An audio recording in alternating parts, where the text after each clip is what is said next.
तो आज हमारे साथ है Mac from markets with Mac और ये जस्ट 24 इयर्स के हैं and he is a successful trader. तो आज हम डिस्कस करने वाले हैं बहुत ही इंपॉर्टेंट चीज कि यंग एज में कैसे ट्रेडिंग स्टार्ट कर सकते हैं, some simple trading strategies and a little bit inside talks about the market. तो hi Mac, welcome to the channel, how are you doing?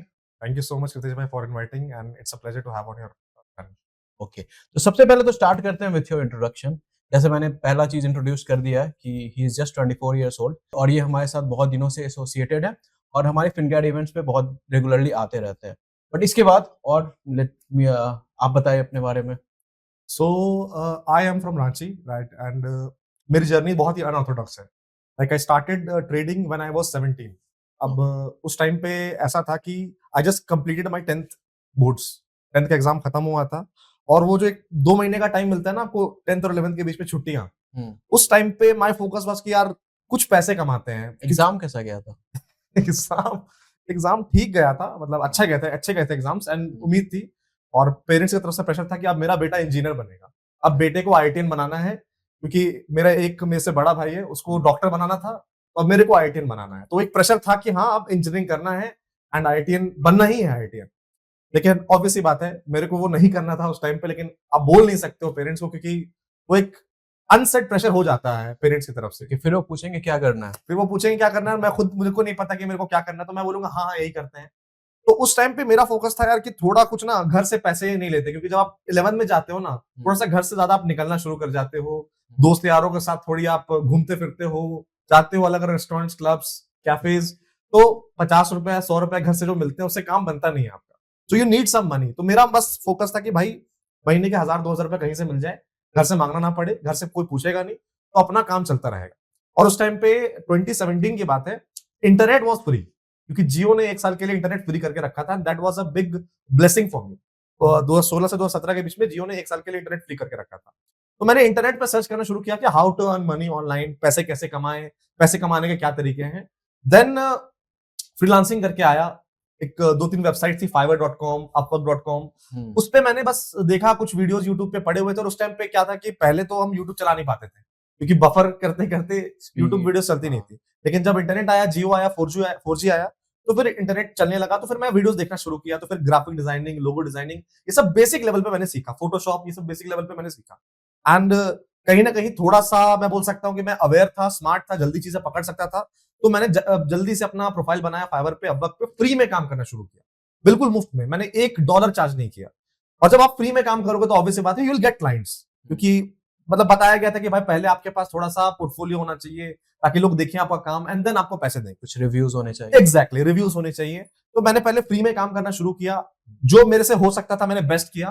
कुछ लोगों को पसंद आया, कुछ लोगों को पसंद नहीं आया, ऑब्वियसली बात है, I was not pro. But करते करते आप बेटर ही होते हो, मैं बेटर होते गया. तो 2-3-4 महीने में क्या हुआ कि बहुत ज्यादा कुछ नहीं बना, बट एक गिग मेरे को मिल गई $30 की, $50 की, अपना काम हो गया. क्योंकि उस टाइम पे डॉलर 65-60 के आसपास था, तो $50 मतलब 3000 रुपए हो गए. एंड 3000 मतलब अपना एक महीने का खर्च हो गया.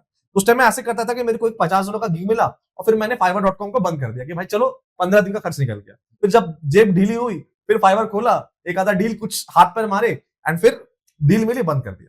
बट 2-3 महीने बाद मैंने रियलाइज किया कि यार अगर इसको अपन प्रॉपरली करते हैं तो ये एक अच्छा सोर्स ऑफ इनकम है.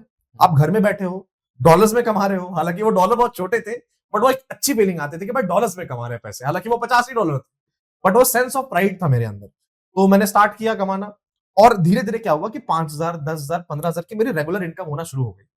अब आप खुद सोचिए कि एक बच्चा है जो कि क्लास 11th में, मुश्किल से 16-17 साल का है, और उसके खर्च मुश्किल से 1500-2000 महीने के, and he is earning like 15,000, 20,000 घर बैठे बैठे विद अ लैपटॉप.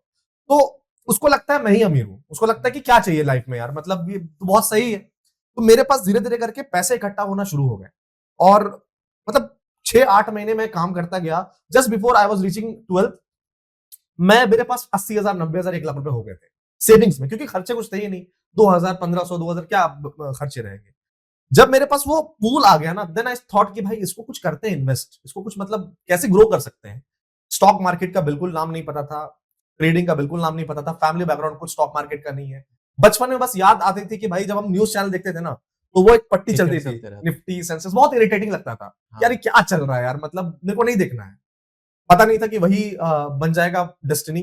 तो मैंने थोड़ा थोड़ा रिसर्च करना शुरू किया। उस टाइम पे क्या था, यूट्यूब पे उतना कंटेंट अवेलेबल नहीं था, मतलब मार्केट जस्ट खुल रही थी। आज के टाइम पे तो लोग बहुत, मैं बोलूंगा कि दे आर वेरी लकी कि इतना सारा कंटेंट है सीखने को, मतलब कुछ भी सीखना है तो इंसान यूट्यूब से हर कुछ सीख सकता है, नॉट जस्ट ट्रेडिंग।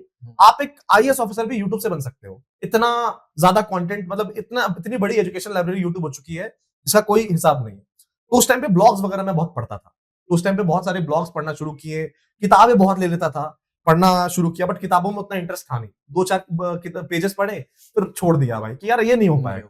तो ब्लॉग्स पढ़ना शुरू किया। अब टू बी ऑनेस्ट ब्लॉग में भी कंप्लीट ज्ञान नहीं है, तो मैंने फिर स्टार्ट किया पहले इन्वेस्टिंग से, और मैंने उस टाइम पे डीएचएफएल स्टॉक्स थे, यस बैंक, ये सब में कुछ स्टॉक्स में पैसे लगाना शुरू किए। एंड एक दिन में देखे 1000 रुपए का प्रॉफिट, तो यार लगा कि यार ये ऐसे अगर करेंगे तो यहाँ तो मैं इतना मेहनत कर रहा हूँ ग्राफिक डिजाइनिंग में, मैं तो रोज कमा सकता हूँ 1000 रुपया। बट वो भ्रम टूट गया। और वो 1000 सीधा करोड़ दिखता है। 1000 नहीं दिखता, आपको लगता है 1000 रोज का है, मतलब महीने का 30,000, साल का 360। तो फिर आप सोचते हो अगर मैं डबल कैपिटल लाऊंगा तो दिन का 2000, बट दैट डजंट उस तरह से काम नहीं करता है। तो फिर इन्वेस्टमेंट में क्या हुआ कि मैंने इन्वेस्टमेंट करना शुरू किया, धीरे धीरे करके क्या हुआ कि उसमें मेरा मतलब बहुत बोरिंग होने लगा वो, क्योंकि वो पोर्टफोलियो थोड़ा बढ़ता है फिर घटता है, बढ़ता है फिर घटता और है। बहुत वेट करना पड़ता है। एग्जैक्टली और जब आप स्टॉक मार्केट में एंट्री करते हो, ये बहुत सारे लोग रिलेट कर पाएंगे इस बात से कि दो इंसान का नाम वो सुनते हैं, इंडिया में है तो राकेश झुनझुनवाला, और अगर ग्लोबली है तो वॉरेन बफेट, है ना। अब राकेश झुनझुनवाला का हमने क्या सुना कि 5000 से उन्होंने इतना बड़ा साम्राज्य बना दिया। मैंने सोचा भाई मेरे पास तो 80,000 है, 5000 तो नहीं है, 80,000 है, तो उनसे कम से कम 10 गुना बड़ा साम्राज्य तो बना लेंगे हम लोग। वो एक मतलब बचपना बोल लो वो क्या था, बट कॉन्फिडेंस है, बचपना है, क्या है आई डोंट नो।